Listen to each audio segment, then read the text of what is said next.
एकदा काय झालं, गावाजवळच्या नदीत एक सोन्यासारखा चमकणारा बैल राहत होता.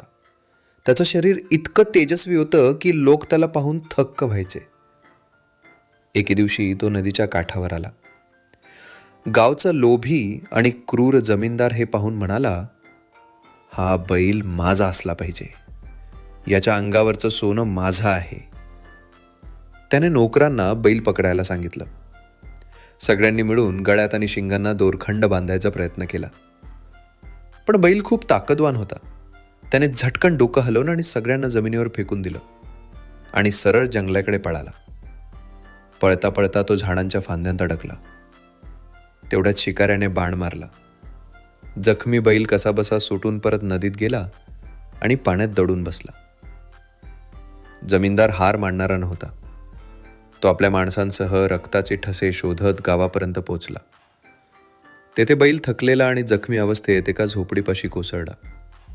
त्या झोपडीत आई आणि तिचा मुलगा राहत होता. त्यांनी दयाळूपणाने बैलाचे औषध केले आणि त्याला गवतामध्ये लपवून ठेवले. पण जमीनदाराचे कुत्रे हुंगत हुंगत तिथे आले आणि बैल पुन्हा सापडला.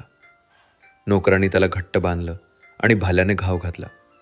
आई आणि मुलगा त्याला वाचवायला धावले, पण नोकराने बैलाची शेपटीच तोडली. कमकुवत झालेला सुवर्ण बैल आता काही करू शकत नव्हता. जमीनदाराने त्याला जिवंत भाजून सोनं काढायचा प्रयत्न केला, पण अचानक बैल वितळला. सोन्याचा द्रव बनला आणि नदीत वाहून गेला.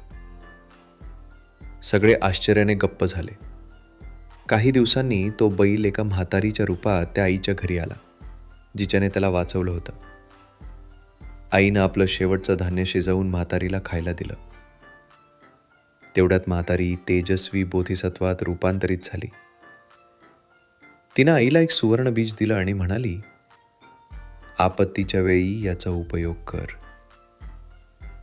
त्या बीजामुळे आई आणि सगळ्या गावाचं जीवन सुखी झालं.